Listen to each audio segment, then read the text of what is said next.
श्री राधा कृष्णाभ्याम नमः। भगवान श्री कृष्ण की कथाओं का आश्रय लेने वाले भक्त जनों, मैं संध्या रानी महात्मा वेद व्यास जी एवं गुरुजनों की आज्ञा से श्रीमद् भागवत महापुराण के षष्ठम स्कंद के 11वें अध्याय को आरंभ करती हूँ। अध्याय 11 वत्रासुर की वीरवाणी और भगवत प्राप्ति। श्री सुखदेव जी कहते हैं, परीक्षित, असुर सेना भयभीत होकर भाग रही थी। उसके सैनिक इतने अचेत हो रहे थे कि उन्होंने अपने स्वामी के धर्मानुकूल वचनों पर भी ध्यान नहीं दिया।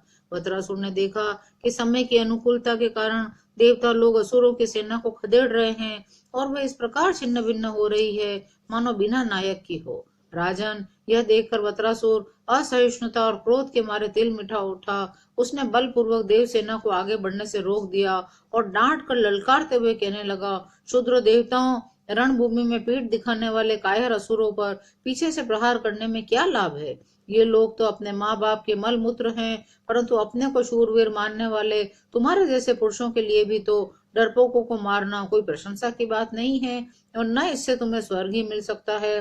परीक्षित, वत्रासुर बड़ा बली था। वह अपने डील डोल से ही शत्रु देवताओं को भयभीत करने लगा। उसने क्रोध में भरकर इतने जोर का सिंहनाद किया कि बहुत से लोग तो उसे सुनकर ही अचेत हो गए। वत्रासुर की भयानक गर्जना से सब के सब देवता मूर्छित होकर पृथ्वी पर गिर पड़े, मानो उन पर बिजली गिर गई हो।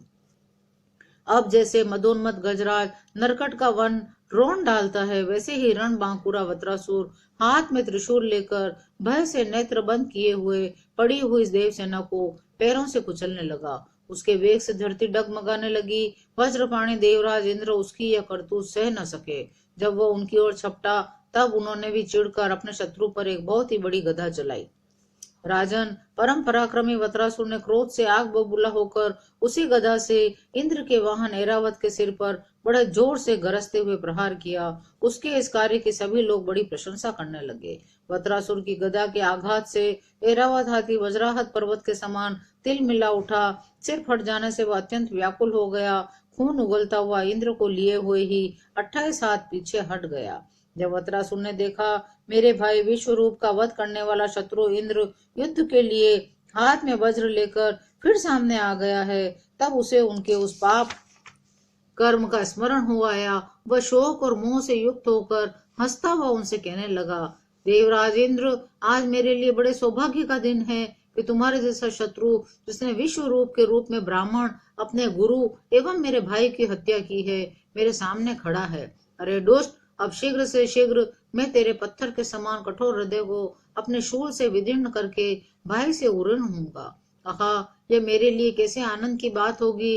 इंद्र, तूने मेरे आत्मवेत्ता और निष्पाप बड़े भाई के, जो ब्राह्मण होने के साथ ही यज्ञ में दीक्षित और तुम्हारा गुरु था, विश्वास दिलाकर तलवार से तीनों सिर उतार लिए। ठीक वैसे ही जैसे स्वर्ग कामी निर्दयी मनुष्य यज्ञ में पशु का सिर काट डालता है। दया, लज्जा, लक्ष्मी और कीर्ति तुझे छोड़ चुकी है। तूने ऐसे ऐसे नीच कर्म किए हैं जिनकी निंदा मनुष्यों की तो बात ही किया, राक्षस तक करते हैं। आज मेरे त्रिशूल से तेरा शरीर टूक टूक हो जाएगा। बड़े कष्ट से तेरी मृत्यु होगी। तेरे जैसे पापी को आग भी नहीं जलाएगी। तुझे तो गिद्ध नोच नोच कर खाएंगे। वीर इंद्र, यह भी संभव है कि तू मेरी सेना को छिन्न भिन्न करके अपने वज्र से मेरा सिर काट ले। तब तो मैं अपने शरीर की बलि पशु पक्षियों को समर्पित करके कर्म बंधन से मुक्त हो महापुरुषों की चरण रज का आश्रय ग्रहण करूंगा। जिस लोक में महापुरुष जाते हैं वहां पहुंच जाऊंगा। तेरा यह वज्र श्री हरि के तेज और दधीचि ऋषि की तपस्या से शक्तिमान हो रहा है।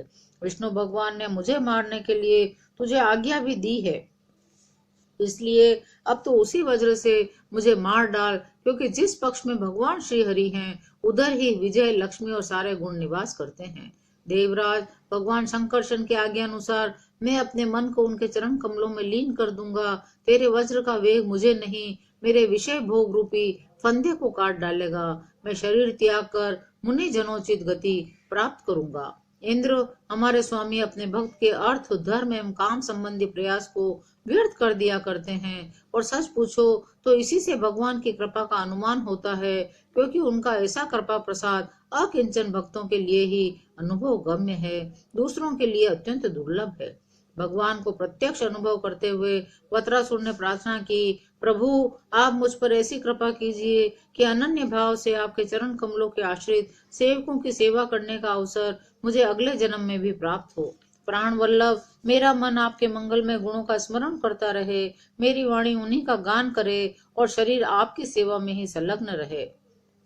प्रभु, मैं मुक्ति नहीं चाहता। मेरे कर्मों के फल स्वरूप मुझे बार बार जन्म मृत्यु के चक्कर में भटकना पड़े, इसकी परवाह नहीं। परंतु मैं जहां जहां जाऊं, जिस जिस योनि में जन्मूं, वहां वहां भगवान के प्यारे भक्त जनों से मेरी प्रेम मैत्री बनी रहे। स्वामीन, मैं केवल यही चाहता हूँ कि जो लोग आपकी माया से देह गेह और स्त्री पुत्र आदि में आसक्त हो रहे हैं, उनके साथ मेरा कभी किसी प्रकार का भी संबंध न हो। 11वां अध्याय यही विराम लेता है। शेष अगले अंकों में। जय श्री कृष्णा।